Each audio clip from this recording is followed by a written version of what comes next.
듣고 싶은 것만 듣고 믿고 싶은 것만 믿고 보고 싶은 것만 보고 옳고 그르냐는 따지지 않고 우리 편이냐 아니냐만 따지는 문화.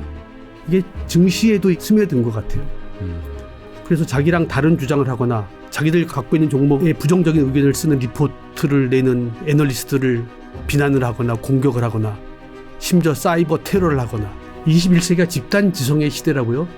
집단 천박함의 시대 아닙니까 혹시?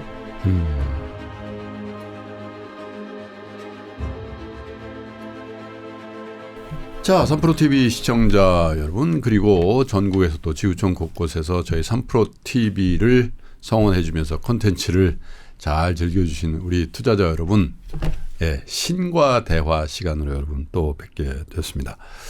글쎄요, 저희 3프로TV가 유튜브를 시작한 지 꼭 이제 만 5년이 돼가고 있고요. 또 팟캐스트 기준으로는 6년이 됩니다만은 참 어떻게 보면 오늘 소개해드릴 이 대표님은 시장 전망도 안 하시고 또 본인의 어떤 주장을 담아서 이 종목이 좋아 보입니다 이런 말씀도 안 하시지만 몇 차례에 걸쳐서 나오시면서 우리 투자자들에게 정말 어떻게 보면 투자의 본령이 무엇인가, 투자를 왜곡되지 않게 하면서 투자를 길게, 그리고 한국의 투자 문화와 금융시장의 어떤 바람직한 방향성에 대해서 정말 따끔한 말씀을 해주셔서 그때마다 참 큰 반향을 주시는 분이죠. 전 PCA 자산운용의 이원기 대표님을 오늘 스튜디오에 모시도록 하겠습니다. 어서 오세요, 대표님. 네, 안녕하십니까. 건강하시죠? 네, 건강합니다. 올해 한번 나오셨을 때는 곧장을 말씀을 인트로로 해 주셨어요. 예. 제주도 많이 가셔서 걷기를 많이 하신다고 하셨는데 그때보다 훨씬 더 안색도 좋으시고요.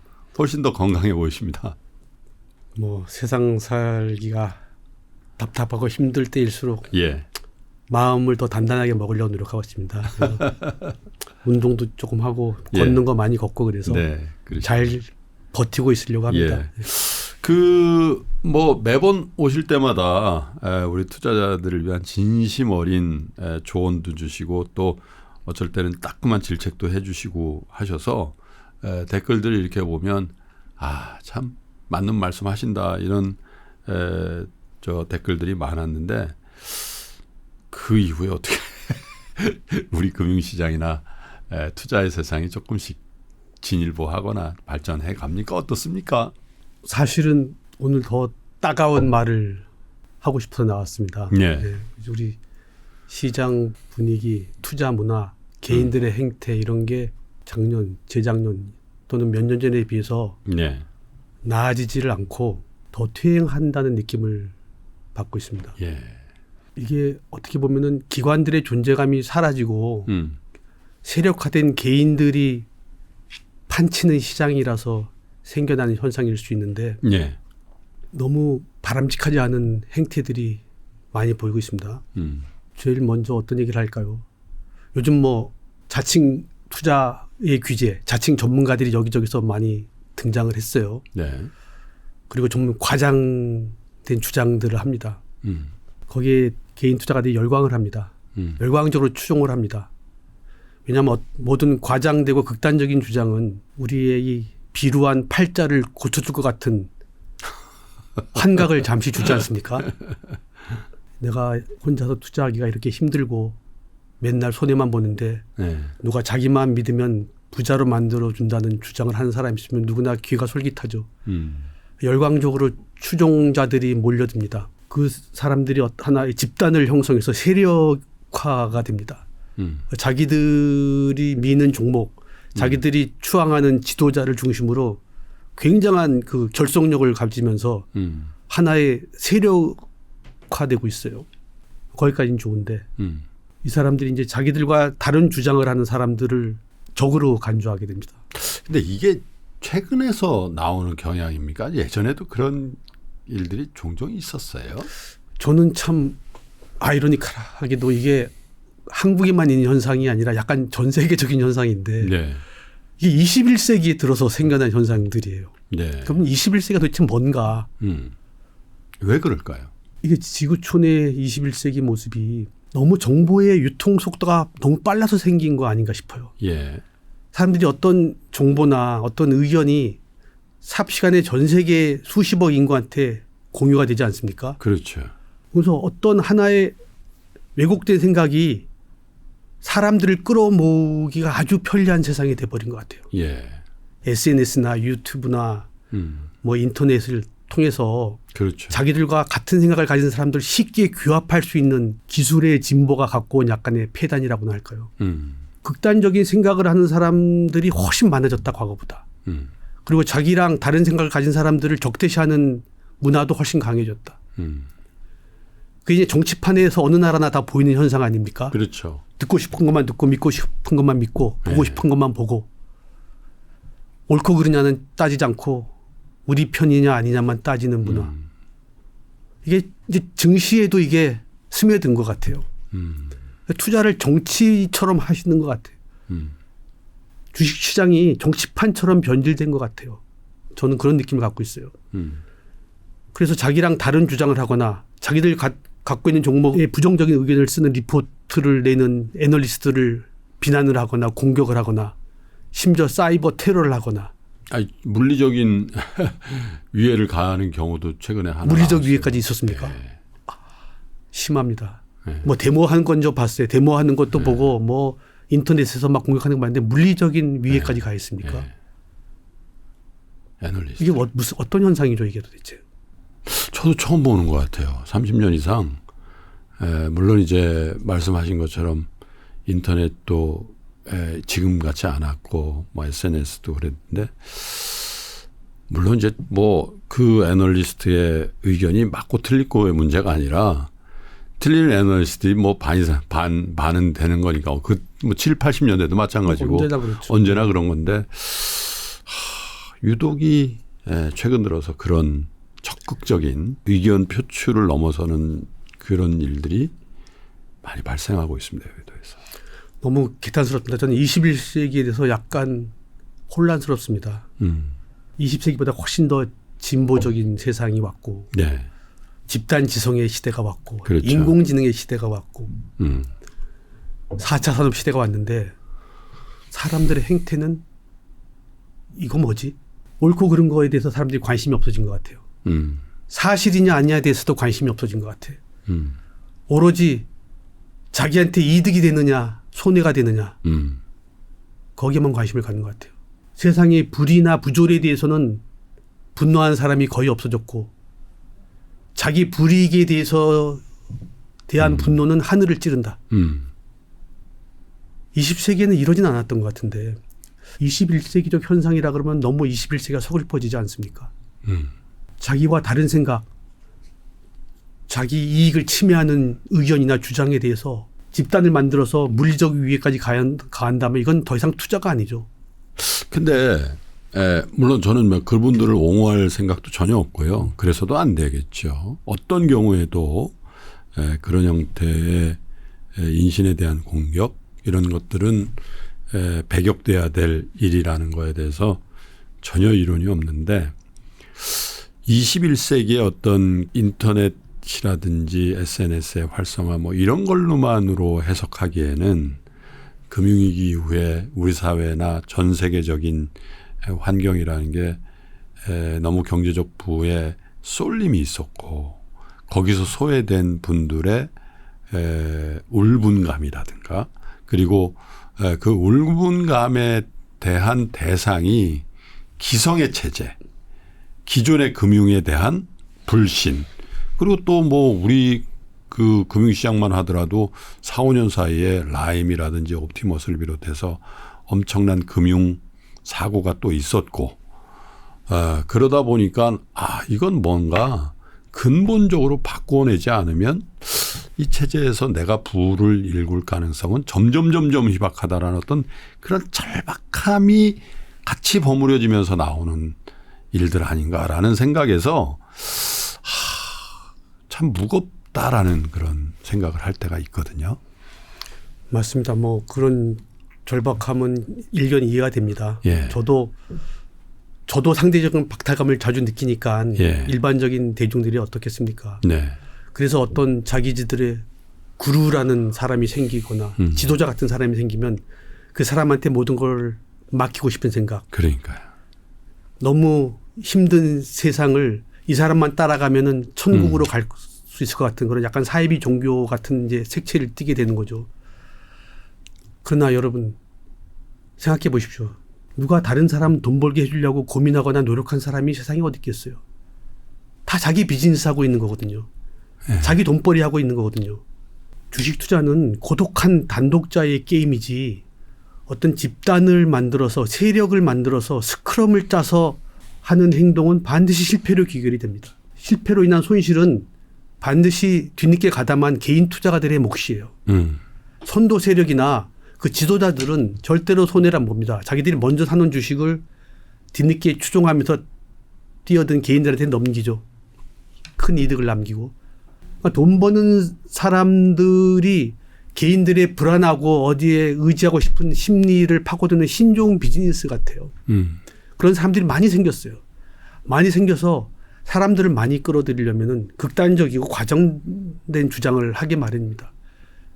거기에 몰입을 하면은 자기들 생각과 다른 생각을 하는 사람들이 미워지는 거죠. 공격을 하는 거죠. 이런 투자 문화가 사실 생긴 지가 벌써 몇 년 된 것 같아요. 동학 개미 운동이란 시점부터 그때도 출연해서 그런 말씀 하셨었죠. 참 걱정스럽습니다. 왜냐하면 뭐 이렇게 해서라도 돈이 벌리면 좋은데 결국은 귀착점은 너무 뻔히 보이거든요. 항상 인위적으로 조성한 일시적인 열풍, 그거의 수혜자와 뒤늦게 뛰어들어서 거기에 가담해서 위성 노릇을 하고 보초 노릇을 하고 어떤 악당들이 자기를 잡아먹는지도 모르면서 잡아먹히는 수많은 개인들. 그러면서 또 증시에 대한 냉소주의가 또 한 번 강화되고 기관들이 사라진 시장이 슬픈 단면인 것 같아요. 투자가 굉장히 힘들어졌어요. 저도 고전하고 있고 많은 사람들이 21세기에 너무나 빠르게 변모하는 이 산업과 시장 트렌드를 따라가기가 버겁습니다. 그래도 주식 투자는 자기의 고민과 자기의 공부로 해야 되는 거지. 어떤 사람을 믿고 맹목적으로 추종해서 돈을 벌 수 있을 것 같다면 세상에 뭐 부자가 이렇게 귀하겠습니까? 모두 다 부자가 돼 있겠죠.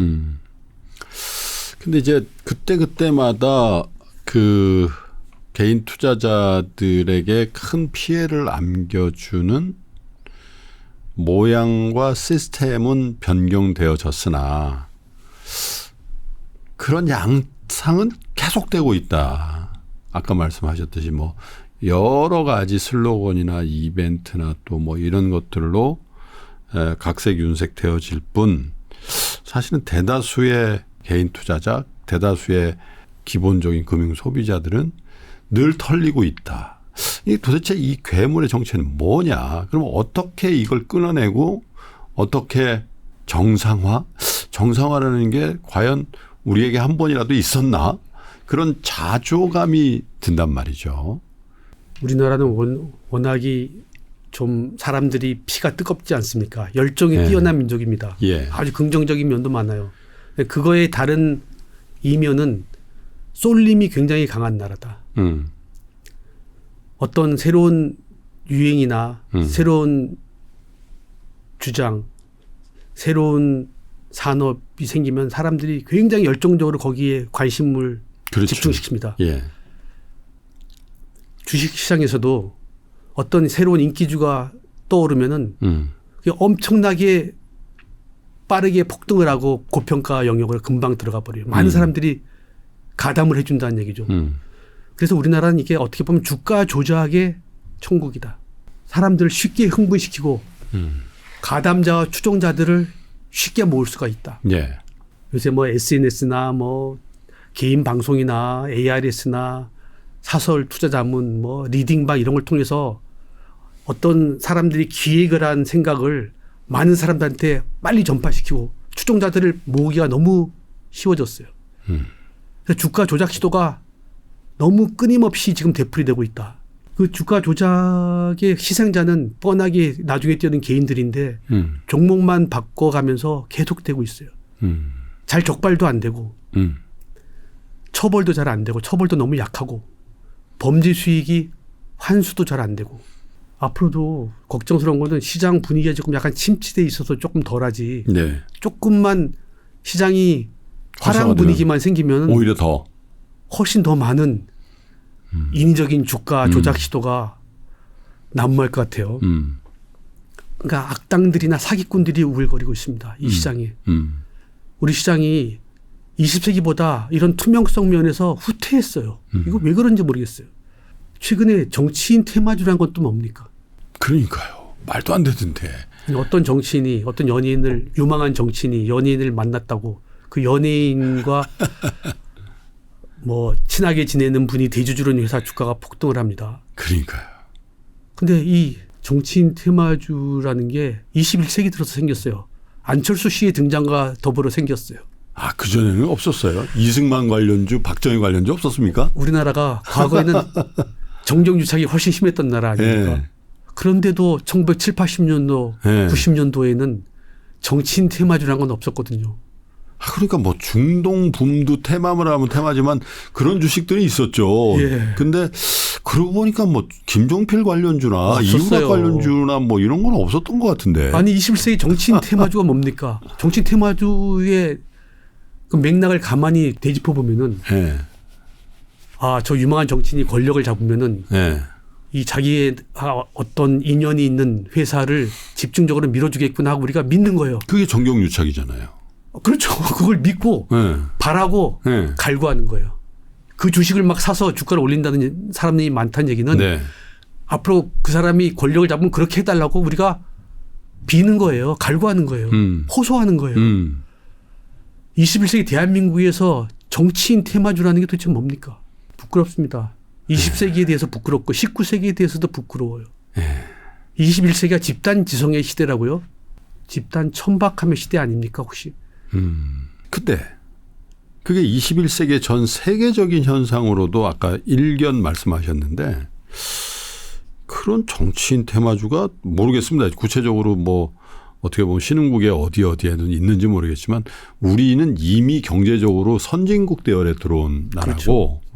또 경제 규모나 여러 가지 측면으로 봤어도 그런 정말 소국이면서 신흥국의 금융시장하고 비교 대상이 아님에도 불구하고 미국에도 일본에도 유럽에도 없는 하물며 제가 삼척동자도 이렇게 해서 이 회사가 뭐 부가 더 생길 것 같지 않음에도 불구하고 이틀 3일 상한가를 치고 막 이런 상황이 벌어진단 말이죠. 증시를 희화화하고 있다. 왜 우리나라에만 유독 그럴까요, 대표님? 좀 심한 한마디로 예. 하면은 좀 약간 천박한 말이 될지도 모르겠습니다. 예. 돈독이 올랐다. 한국이 외환위기를 겪은 이후에 급격하게 외환위기 극복을 하면서 엄청난 부가 형성되고 네. 또 부동산 값이 급등하면서 많은 불로소득자가 생겨나면서 아까 우리 김동완 대표님께서도 말씀하셨던 처럼 부의 양극화, 빈부격차가 심해지면서 물신주의라 그럴까요? 황금 만능주의가 더 심해졌다. 그리고 돈이 없는 사람들 또는 돈을 더 벌고 싶은 사람들의 좌절감이나 마음이 더 독해졌다. 그러니까 그 무엇이라도 핑계를 대서 이유를 만들어서 빨리 쉽게 돈을 벌고 싶다는 그 풍조가 너무 강해진 거 아닌가. 보통 우리가 잘 살게 되고 선진국이 되면은 황금 만능주의 이런 게 좀 잦아들잖아요. 삶의 품격을 사람들이 좀 생각을 하지 않습니까? 근데 우리 아직 진정한 선진국이 못 간 것 같아요. 수단 방법을 안 가리고도 돈을 벌겠다는 열정이 너무 아직도 강하다. 그 21세기의 기술의 전파와 더불어 그 기술력까지 거기에 가미되면서 훨씬 더 증폭된 효과로 나타나고 있는 거 아닌가. 저는 정치인 테마주는 제가 수십 년 동안 일하고 너무 좋아하고 존경하는 우리나라 주식시장을 너무 우습게 희화화하고 있다. 그럼 앞으로 어떤 정부 정책이 투자자 보호뿐만 아니라 우리 금융시장에 지금 말씀하신 조롱거리를 만들지 않는 어떤 것들을 우리가 정부에 요구해야 될까요? 정부는 또 어떤 우리의 요구를 받아서 어떤 류의 정책적인 변화를 제시해야 될까요? 제가 지난번에도 말씀드렸는데 한국 시장은 지금 공급 과잉의 악순환에 빠져 있어요. 주식 주식에? 공급 과잉.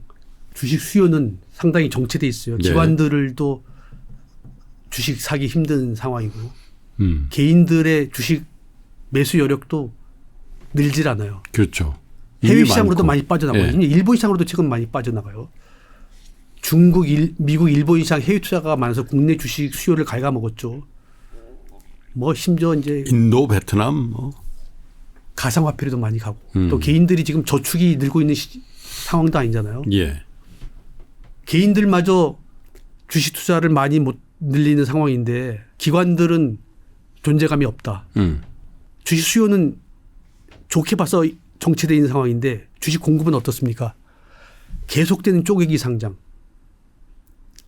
LG 에너지 솔루션이라는 회사가 없다가 갑자기 어느 날 100몇십 조짜리 회사가 생겼어요. 두산 로보틱스는 두산에서 떨어져 나와서 또 상장했어요. 그 외에도 많이 있죠. 조만간 뭐 SK도 배터리 회사 또 상장하려고 하는 것 같고. 아니 이러려면 지주사는 왜 만들었어요? 그 지주사를 만들어 놓고 또 지주사를 쪼개서 또 계속 분할 상장. 카카오는 도대체 몇 회사를 분할 상장시켰어요. 그러게요. 주식 공급이 몇 조, 몇십 조짜리 회사들이 끊임없이 시장에 쏟아지고 있어요. 수요는 한정돼 있는데 주가가 추세적으로 상승세를 만들기에는 주식 공급이 너무 많아요. 주식 수급 상황이 너무 나빠요. 예. 우리 이 가장 중요한 여기에 천착을 하잔 말입니다. 정부한테 주식 공급이 이렇게 많은 쪼개기 상장이 주식 투자자들에게 너무나 기울어진 운동장. 이거야말로 기울어진 운동장이에요. 저도 쪼개기 상장 그거는 진짜 공개를 막아야 된다. 정쪼개기 상장을 하고 싶으면은 예. 지주사를 상장 폐지하라고 얘기해요. 그렇게 해야 되겠죠. 왜 지주사도 상장시켜놓고 예. 그 자회사 쪼개 상장하고 같이 상장을 유지합니까? 그래서 항상 지주사 디스카운트가 문제란 말이에요. 근데 그것도 그 이면으로 들어가 보면 물론 지주사 체제를 그래도 얼개라도 이렇게 그려놓은 데들은 뭐 그나마. 근데 이제 더 그 어떻게 보면 지배구조가 완성돼 있지 않은 이런 계열사를 많이 거느리는 회사들 보면은 도대체 저 주가 중에 어디가 올라갈지는 그분밖에 모르시는 거예요. 그렇죠. 왜냐하면 그분의 상속증여라든지 그분의 뭐 그잖아요. 세금 문제라든지 이런 것들이 다. 그래서 저는 야 가급적이면 그 지배구조가 이렇게 세팅되지 않은 계열군에 대한 투자는 안 하는 게 낫겠다. 실적이 아무리 좋으면 뭘 하겠어요. 그분의 뜻이 거기에 있지 않으면 그걸 우리가 뭐 그 심상을 다 파악할 수도 없는 건데 또 오히려 그런 게 더 기저에 근본적인 문제를 부여하는 거 아닌가 그런 생각 들어요. 정말 이거는 앞으로 이 제도가 고쳐지지 않으면은 예. 오랫동안 우리나라 증시를 괴롭히고 우리 투자가들의 그러니까요. 손해로 귀결되는 정말 심각한 문제예요. 이 쪼개기 상장 문제를 쪼개서 상장하고 싶은 지주사를 상장 폐지하라는 그런 요구를 개인 투자가들이 해야 됩니다. 앞으로 엄청나게 큰 회사들이 기존 지주사에서 떨어져 나와서 그러니까. 상장해서 지주사 동시에 상장을 유지하면서 주식 공급만 엄청 늘어나고 시가총액만 커지고 이게 분할 상장하는 회사들의 특징이 뭔지 아십니까? 대부분 그 무렵의 인기 업종들이에요. 고평가. 비싸게 팔아먹을 수 있다는 거죠. 이러면 말이죠. 조만간 LG그룹이 LG생명과학도 분할 상장할 수 있습니다. 어느 날 바이오 주식의 인기가 다시 돌아오면 네. LG생명과학이 다시 시장에 다시 등장하고 삼성 반도체도 쪼개서 삼성전자를 쪼개서 삼성 반도체와 삼성 스마트폰으로 분할 상장할 수 있어요. 그렇죠. 제네시스 현대차가 그렇게 인기를 끌면요. 네. 어느 날 현대자동차가 제네시스를 분사해서 현대 제네시스 자동차라고 거기는 분할 또 상장할 뭐 수 있어요. 현대 일렉트로닉 뭐 모터스 뭐 이렇게 할 수도 있겠죠. 정말 모든 게 주식을 발행해서 팔아먹는 기업들 유리한 이게 진짜 기울어진 운동장이지. 네. 왜 지엽적인 걸 갖고 이렇게 사람들이 아우성을 쳐서. 근데 그런 면에서 보면 LG 에너지 솔루션을 상장했을 때는 개인 투자자들이 진짜 그때 원성이 많았고 들고 일어난다 뭐 이런 얘기들도 많았었거든요. 근데 그 이후로도 몇몇 그 분할 상장, 쪼개 상장 했거든요. 별로 반응이 없어요. 반응이 없죠. 네. 아유. 워낙 큰 거를 경험해서 그런가. 그렇죠. 더 큰 충격을 한번 겪었는데 뭐 거기다가 주가가 그런 대로 유지가 되니까. 유지됐죠. 근데 주가 유지되는 맥락을 보면요. 신규 상장주마다 주가 유지는 예. 약간 수급적인 측면이 있어요. 처음에 지분을 조금만 풀잖아요. 상당 지분을. 그렇죠. 그러니까 아직 이게 시장에 테스트 받은 주가가 아니에요. 지주사에도 한 70% 이상 가지고 있으면서 20%만 풀어서 생겨 네. 그 인기 있는 업종에 신규 상장을 시키니까 일단 개인들이나 패시브 펀드들이 사니까 상당히 높게 형성이 되죠. 그 수급 공백을 이용한 높은 주가가 형성되는 차기 효과가 좀 있습니다. 네. 그런데 이 쪼개기 상장이 앞으로 계속될 우려가 있고 계속된다면 우리나라는 이 주식 공급 과잉의 멍에에서 벗어날 수가 없어요. 주가의 화랑장을 기대할 수가 없어요. 정부에 요구해야 되는 건 이런 이슈입니다. 또 다른 또 중요한 이슈는 뭐냐. 배당 회피 투자. 네, 우리나라 배당 투자가 별로 없이 배당 회피 투자가 많습니다. 배당 세제가 배당을 받고 싶지 않게 유도하거든요. 예. 다른 나라는 다 배당을 투자의 큰 매력 중 하나인데 우리나라는 배당 회피 투자가 많아요. 정부에 요구해야 될 건 이런 걸 없애달라고 이런 거를 장기 투자가 친화적으로 고쳐달라고 요구를 해야 되는 겁니다. 상속 증여세는 어떻게 보세요? 60%. 그래서 기업이 이제 매물로 굉장히 많이 나올 거라고 그러고 실제로도 지금 상장사 매물이 꽤 쌓여 있어요. 상속 증여세 우리나라 과다하고 사실 실효성이 없는 세제인 것 같습니다. 별로 거치지도 않고 다들 어떻게든지 회피하고 심지어 상속세 내기 싫어서 해외 이민도 많이 가고 그러니까요. 해외 국적도 많이 취득하고 네. 결국 도망갈 사람은 다 도망가면서 세금도 많이 못 걷고 사람들을 많이 힘들게 하는 잘못된 세제죠. 상속증여세 뭐 개혁 논의가 시작된 거는 다행이라고 생각하는데 우리나라의 또 다른 문제 중에 하나가 경영권 과보호. 네. 우리나라 주식시장이 약세인 이유가 네. 주가가 주식이 여기 의결권이 없는 거나 마찬가지 의결권이.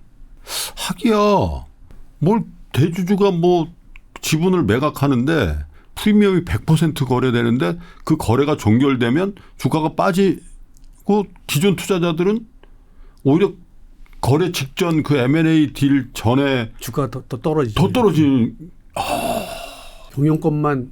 경영권 지분만 높은 프리미엄으로 팔아먹고 그러니까요. 개인들한테 아무런 혜택이 없는 이유가 예. 우리나라 주가가 장기 약세인 이유나 마찬가지인데 주식을 공급을 무리하게 많이 하면은 대주주 지분율도 희석되잖아요. 그렇죠. 그게 두렵지 않은 거예요. 예. 자기 지분율이 20%라도 좋고 15%라도 좋고 10%라도 좋아요. 어차피 기업을 100% 주주처럼 지배하는 건 마찬가지잖아요. 자기 지분율이 희석되지 않으니까 예. 마음 마음 놓고 주식을 공급하는 겁니다. 선진 자본시장은 자기 지분이 떨어지면 회사를 뺏겨요. 자기 지분이 너무 낮으면은 주가가 적정 가격을 밑돌 때 다른 사람이 들어와서 지분을 사모아서 경영권을 인수해 가죠. 우리나라는 그 메커니즘이 없는 거예요. 그러니까 소액 주주 지분은 어차피 경영권에 전혀 영향이 없는 지분이니까 엄청나게 디스카운트로 거래되고 대주주 지분은 그러니까요. 자기들끼리 사고 팔면서 경영권이 있으니까 100% 프리미엄으로 사고 팔거든요. 이런 제도를 고쳐달라고 요구를 해야 되는 겁니다. 그러니까 주식을 갖고 있다는 얘기를 다른 용어로 하면 지분가치라고 그래요. 지분가치라는 용어를 쓰잖아요. 근데 우리는 솔직히 트레이딩의 가치지 지분 가치는 지분 가치로서의 그걸 느끼면서 내가 투자를 한다. 그래서 며칠 전에 자꾸 한 그 찰리 먼거나 그의 동료의 워런 버핏의 투자를 닮아야 된다고 우리가 그렇게 얘기를 하는데 전혀 공감을 못해요. 공감할 수가 없어요. 그렇게 해서 장기 투자해봐라. 우리 한국에서 그들이 아마 워런 버핏 찰리 먼거를 데려다가 여기서 투자하시면 안 돼. 무슨 워런 버핏이고 네. 찰리 먼거가 있냐 이런 자조적인 얘기를 하는 거잖아요. 한국은 다른 나라입니다. 미국과. 아니 최근에 우리가 오픈 AI의 그 설립자 샘 올트만이 잠시 축출됐었잖아요. 그렇죠. 이게 얼마나 아름다운 이벤트입니까? 다시 복귀하긴 했지만 이사회에서 설립자도 앞으로 회사의 미래에 도움이 안 된다고 생각하니까 축출을 합니다. 이사회가. 물론 이제 뭐 해프닝에 그치긴 했어요. 예. 예. 그걸 보면서 내가 미국이 참 정치나 치안 같은 건 좀 엉망이지만 자본주의 메커니즘 참 아름답다. 그 사회 이사들이 자기들 보기에 이 설립자가 회사의 앞으로 누가 될 것 같으니까 축출을 시도합니다. 이게 기업이거든요. 기업은 설립자께 아니라 지금 주주들 거거든요. 우리나라처럼 50년 전에 할아버지가 만든 회사라고 경영권을 영원히 보호해 주는 나라라면은 이 지분의 주식의 지분 가치는 0인 거죠. 그러면 주식이 트레이딩 가치밖에 없으니까 굉장히 저평가될 수밖에 없는 증시 분위기가 너무 칙칙합니다. 증시 주변에 사기꾼들이 너무 많아요. 저도 약간 지금 사기 피해 같은 걸 좀 당하고 있는데. 뭐? 왜? 아니 누가 제 이름을 도용해서 사칭하셨어요? 사칭해서 카톡 계정을 열어놓고 사설 투자하면 하고 제 사진을 딱 걸어놓고. 죄송합니다. 그건 100% 제 탓인 것 같습니다. 제가 대표님을 이 3프로TV에서 소개 안 했다면 다른 데 아일차 안 나가셨으니까. 그러니까 뭐 거기에 나와서 조금 이름이 알려져서 그런지 이게 사실 1년 전에도 이런 일이 있어서 신고를 해서 없앴거든요. 네. 자꾸 또 생겨요. 그리고 없애는 절차가 굉장히 까다롭습니다. 근데 불가능합니다. 이해가 안 되는 게 네. 어떻게 남의 이름으로 카톡 계정을 이렇게 쉽게 내죠. 이거 본인 인증 안 합니까? 그러니까요. 그러니까 저는 제가 별로 이름도 알려지지 않은 사람이 이 정도인데 네. 이름 좀 알려진 사람은 그런 사기범들이 한두 명이 아닐 거 아니에요. 제가 진행하는 프로그램이 있을 거 아닙니까? 네. 그 비디오 클립이 있을 거 아닙니까? 그래서 퇴근길에 제가 잘 됐나? 그러고 눌러본 거예요. 댓글은 뭐가 붙었나? 이렇게 눌러봤습니다. 딱 누르자마자 제 얼굴이 나오는 거예요. 제가 하지 않은 그 사칭 리딩방 광고가 나오는 거예요. 제 콘텐츠에. 그것도 인트로에. 깜짝 놀랐습니다. 나도 모르게 우리 회사에서 이런 일을 하나 할 정도로요. 지금도 소름 끼치거든요. 근데 그거를 제가 없애지를 못하고 있어요. 하물며 쉽지가 않죠. 없애기. 피해자를 데려오라는 거예요. 그러니까 사기를 우리가 증명해야 된다니까 그게 말이 됩니까? 근데 그게 정말 가랑비에 그 옷 젖는다고요. 처음에 누가 이걸 믿겠어. 대표님도요. 그렇게 생각하실 수가 있거든요. 내가 그래도 이원기다. 내가 그런 짓을 하겠냐? 이렇게 생각해서 누가 그걸 믿겠냐고 하는데 좀 있어 보십시오. 고등학교 동창이 전화합니다. 너 어쩌다 이렇게 되니? 이렇게 전화 와요. 글쎄요. 그렇게 되죠. 근데 그런 거부터 왜 발본색원이 안 되나. 근데 그러니까 핑계 김에 좀 더 크게 하니까 거대한 악이 되고 그러잖아요. 그러니까 제가 좀 김동완 대표님한테 한번 여쭤보고 싶어요. 네. 저는 오랫동안 역사는 진보하고 네. 사람 점점 더 살기 좋은 세상이 된다는 믿음으로 살아왔는데 요새 좀 그게 흔들리고 있어요. 좀 혼란스럽습니다. 예. 김동완 대표님은 역사가 진보한다고 보십니까? 아니면 되풀이되는 물론 돌림 이제 노래라고 생각을 하십니까? 정말 장기적으로 보면 진보하는 것 같은데요. 우리가 상상하는 그 짧은 기간이 아닌 상당한 기간 동안에는 홀드돼 있거나 살짝 퇴행하는 시간. 퇴행하기도 한다. 이제 퇴행했다 다시 더 나가게 하겠죠. 근데 그 기간에 접어든 사람들의 입장에서는 만약 그 기간을 살아낸 사람들이라면 굉장히 불운한 거죠. 그렇죠. 왜 퇴행의 기간에 내 인생을. 자기 인생은 여기까지인데. 그러면 퇴행의 기간에 살아남는 방법을 또 체득해서 더 뛰어난 퍼포먼스를 내려고 할 거 아닙니까? 그런 상황은 아닐까.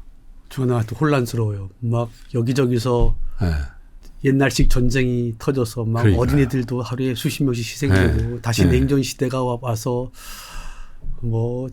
대만을 둘러싼 건건일척의 한판 승부도 막 조만간 있을 것 같고 다른 나라 얘기할 거 없이 남북한 문제만 봐도 그동안 수많은 정상회담과 비밀 협상과 공동선언과 진전이 안 돼요. 근데 지금 뭡니까? 편지도 못 보내고 생사 확인도 안 돼. 50년 동안 단 한 걸음도 진전이 안 된 거 아니에요? 거기다 뭐 중국, 러시아, 북한 뭐 완전히 우상화된 절대자의 1인 독재 체제가 계속되고 있고 정치 선진국 미국에서도 극단주의와 파퓰리즘과 그러니까요. 자국 이익 우선주의. 어떻게 국회의사당을 난입하냔 말이에요. 지지자들이. 그 민주주의의 전당이라고. 그러니까 정말 이상한 시대 같아요. 이거 왜 그러죠? 네. 근데 이렇게 해석하는 분들도 간혹 있더라고요. 예, 1980년대 초반부터 시작한 긴 추세의 저금리화가 이제 종언을 하고 40년 만에 인플레이션이 오고 그러니까 팍팍해진 거라는 거죠. 그리고 이제 그거를 동물적으로 이 기간에서 내가 잘못하면은 나는 완전히 탈락될 수도 있다. 이런 막 이제 분위기가 조성이 그게 인플레이션과 고금리가 한꺼번에 확 와버리니까 그 부분에 대해서 어떻게 보면 사실 1980년도 초반부터 시작된 거 아니겠습니까? 그래서 그 40년 기간이 끝나고 그 40년의 기간이라는 게 대땅트로 인한 세계화의 무드에 또 동시에 진행이 됐단 말이죠. 근데 각자 도생의 시대가 오면서 또 고금리의 시대와 뭐 지금 고금리는 아닙니다만은 상대적으로는 뭐 고금리고 그리고 인플레이션이 함께 오다 보니까 여기서의 생존 방식이 이제 보편화되는 거 아닌가 이런 해석들도 있더라고요. 거칠어진 생존 방식이군요. 예. 근데 뭐 2, 3년간 마스크를 쓰고 살던 시절도 참 참았는데. 약간 만화 속 세상 같았는데 예. 팬데믹이 끝나니까 또 뭐 보호무역주의와 뭐 인플레이션 이런 것 때문에 또 그런 것들이 옛날 20세기적 유물인 줄 알았는데 그런 게 다시 찾아와서 우리를 괴롭히고 있어요. 그래서 어쨌든 굉장히 큰 전환기라는 것 같아요. 우리도 그렇고 글로벌도 그렇고. 약간 돌림 노래를 부르고 있는 느낌. 어디선가 많이 옛날에 봤던 현상이 다시 되풀이되고 있다는 기시감. 이게 21세기 인공지능 시대 4차 산업 집단 지성 시대의 모습인가 약간 저는 혼란스럽습니다. 대한민국의 지난 한 15년 20년간의 증시 역사 경제 역사를 봐도 우리가 지금 굉장히 긴장하고 조심해야 될 시점인 것 같은 본능적인 육감이 들어요. 한국이 외환위기를 겪으면서 한 10년간 화양연화라는 단어 아시죠? 그렇죠. 개인이나 국가나 아주 네. 인생에 가장 좋았던 시절. 네. 우리는 대한민국의 화양연화는 98년부터 2007년까지였던 것 같아요. 네.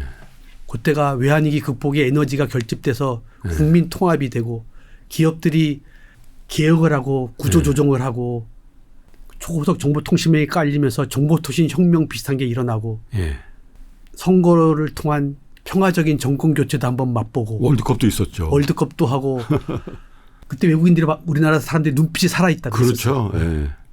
예, 한국 사람들 뭐 일 내겠다고 그랬었어요. 오필슨 코리아. 예. 그래서 2007년까지 잘 하다가 리만 브라더스 금융위기가 터진 거 아닙니까? 저는 그 이벤트가 우리나라한테 굉장히 운 나쁘게 나쁜 타이밍에 온 것 같아요. 그러니까 우리가 7, 8, 9년 호황으로 네. 약간 흥청거리기 시작했어요. 이미. 예. 2007년에 이미 많은 벤처기업, 바이오 벤처, 게임, 인터넷 이런 회사들이 폭발적으로 성공한 회사들이 많이 나와서 이미 젊은 신흥 부자들이 많이 나왔거든요. 돈이 돌고 있었어요. 돈이 흥청거리기 시작했어요. 이미. 그리고 외환위기를 극복했다는 안도감 때문에 긴장이 풀어졌어요. 더 이상 혁신, 개혁 이런 거는 뒷전으로 밀려났어요. 그때 글로벌 금융위기가 딱 터지니까 전 세계가 경쟁적으로 금리를 내리기 시작했잖아요. 사실은 금리를 올려야 되는 분위기에 우리나라 분위기에 금리를 내릴 수밖에 없는 외생 변수가 우리나라를 히트한 덮친 겁니다. 거네요. 돈이 안 그래도 흥청거리고 법이 있는데 더 생겼겠죠. 맞습니다. 부동산을 비롯해서. 금리를 올려야 되는 상황에 예. 내리기 시작을 해서 그때부터 우리나라에 가계부채 문제. 거품이 형성되고 시작합니다. 그때부터 부동산 가격이 미친 듯이 오르기 시작을 하는 거죠. 이 본질적인 가치보다 훨씬 낮게 떨어진 금리가 그 풀린 돈들이 주식시장으로도 오고 부동산 시장으로도 가는 것이 일반적인데 주식시장으로는 거의 안 왔어요. 아까 말씀드린 그런 이유들 때문에. 구조적 공급 과잉의 네. 모순 때문에 우리나라 주식시장 먹을 게 없겠다는 생각들을 하면서 부동산으로 집중적으로 그 돈이 몰리니까 집값이 막 서너 배 오르는 폭등장이 연출되면서 거기서 많은 불로소득이 생기니까 불로소득이 생기면 사회가 거품 사회로 갔거든요.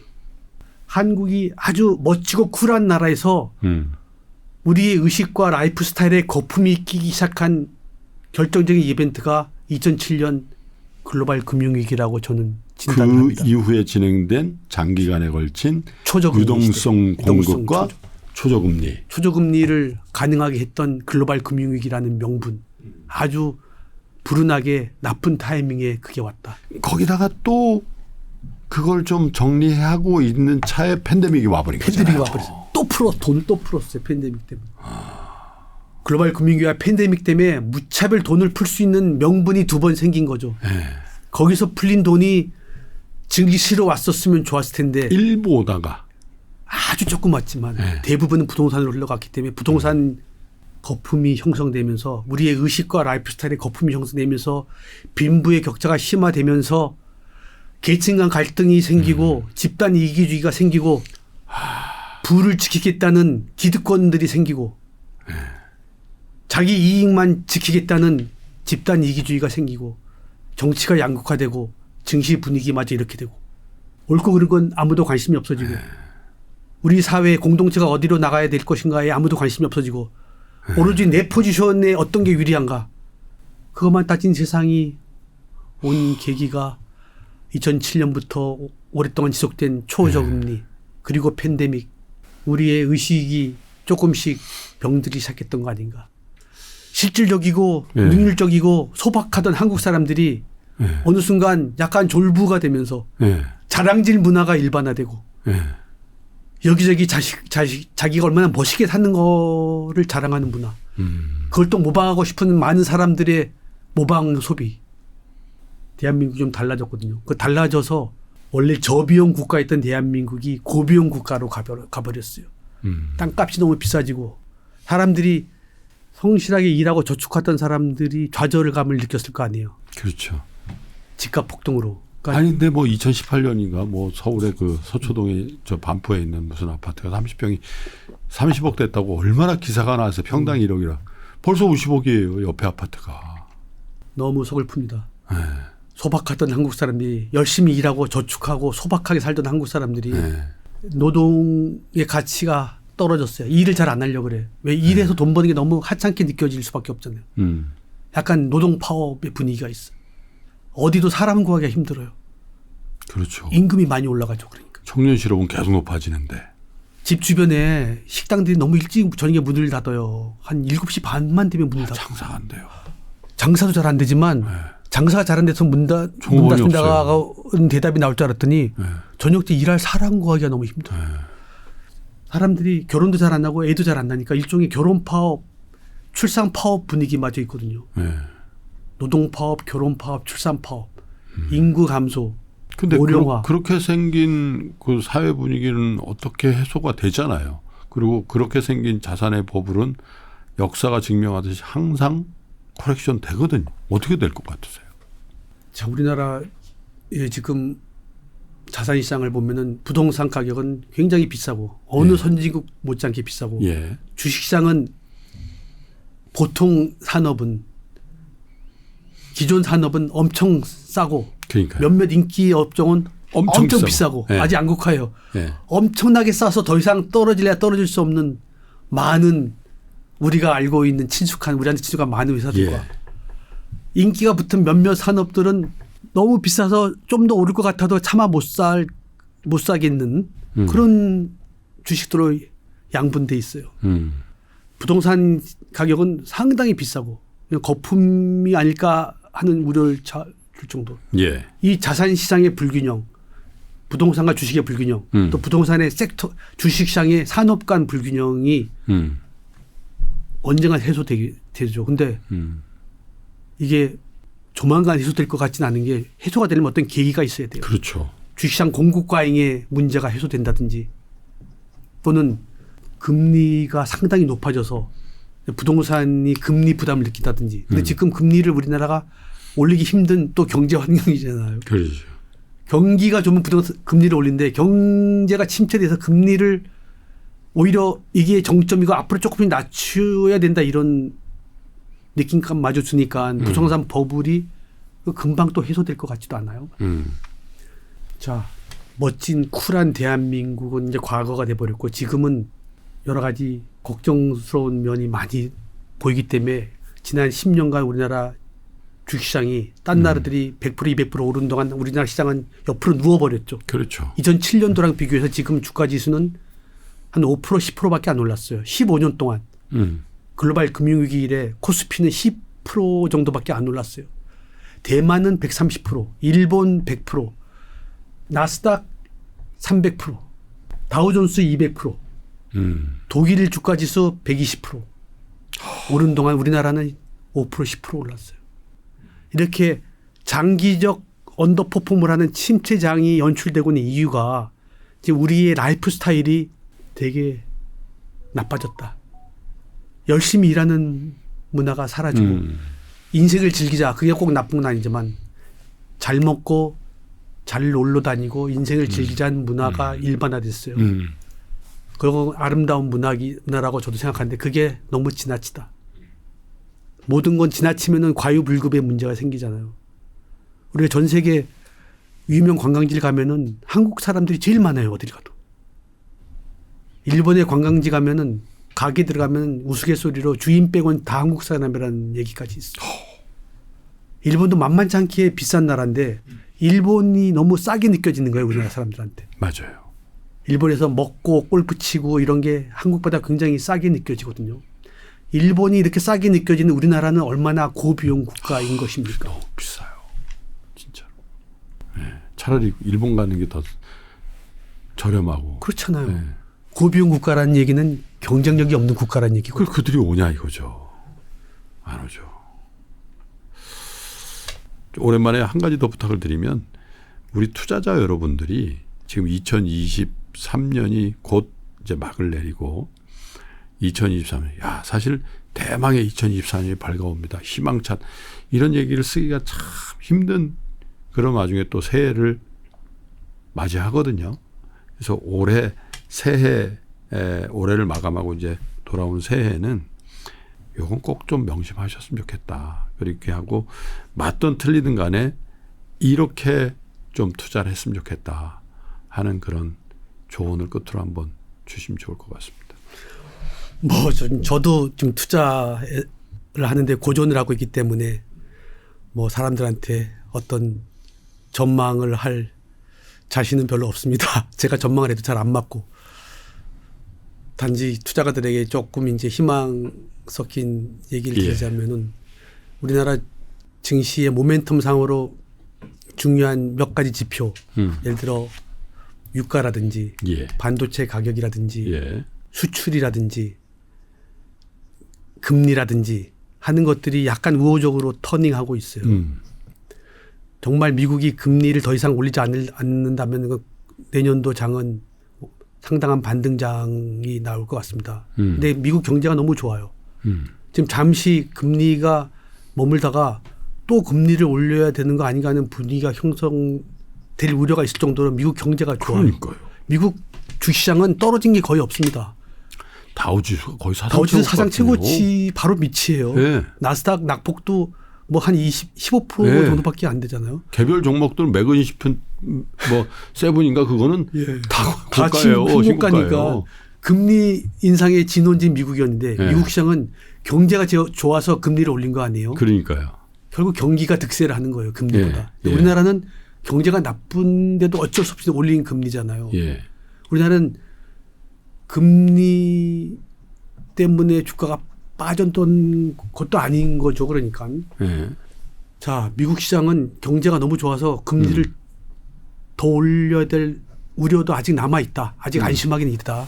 근데 만약 미국이 금리 인상을 마무리했다면 우리나라도 외국인들의 반도체 매수를 중심으로 내년도는 좀 회복장이 나올 기대가 듭니다. 그리고 유가나 수출 지표도 계속 마이너스다가 플러스로 돌아섰고 전쟁이 터졌을 때는 유가가 중동 전쟁이 터졌을 때는 유가가 막 150불, 200불 갈지도 모른다는 그렇죠. 두려움이 형성됐는데 예. 오히려 유가가 떨어졌어요. 그것도 증시에는 괜찮아요. 단지 아까 말씀드린 대로 우리나라 주식시장이 너무 이원화돼 있다. 인기가 없어서 너무 싼 업종과 인기가 붙어서 너무 비싼 업종. 뭘 살 것인가? 예.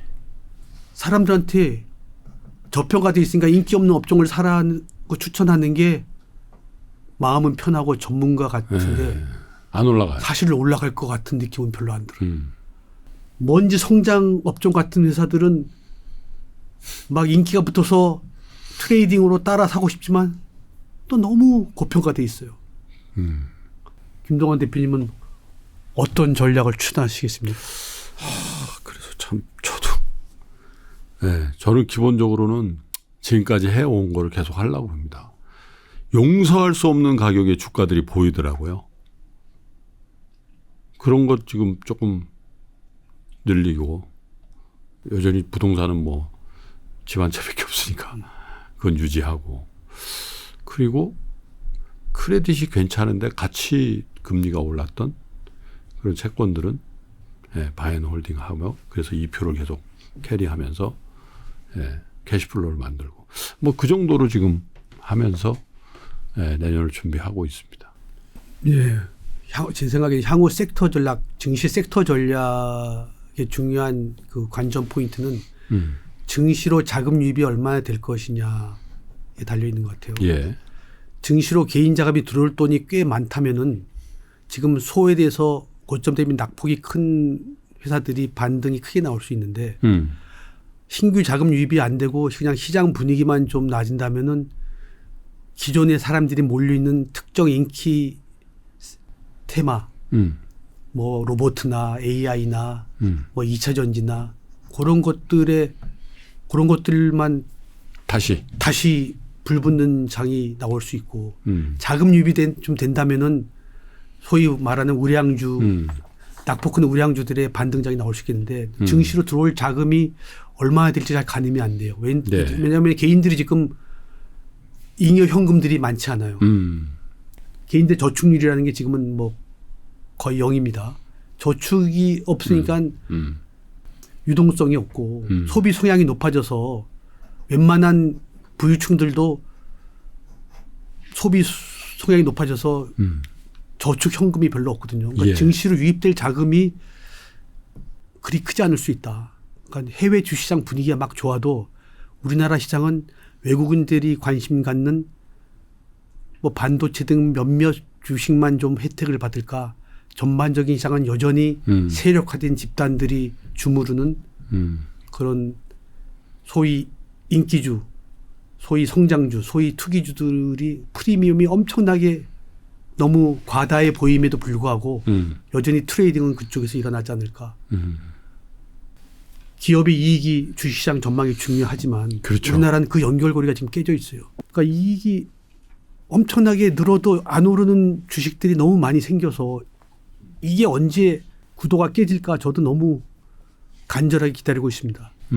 단지 주식 공급 과잉의 이 멍해가 좀 중단되거나 개인 자금이 많이 들어오거나 하는 어떤 계기가 있어야 되는데 두 가지가 다 지금 쉽지만 않아 보이죠. 그러니까요.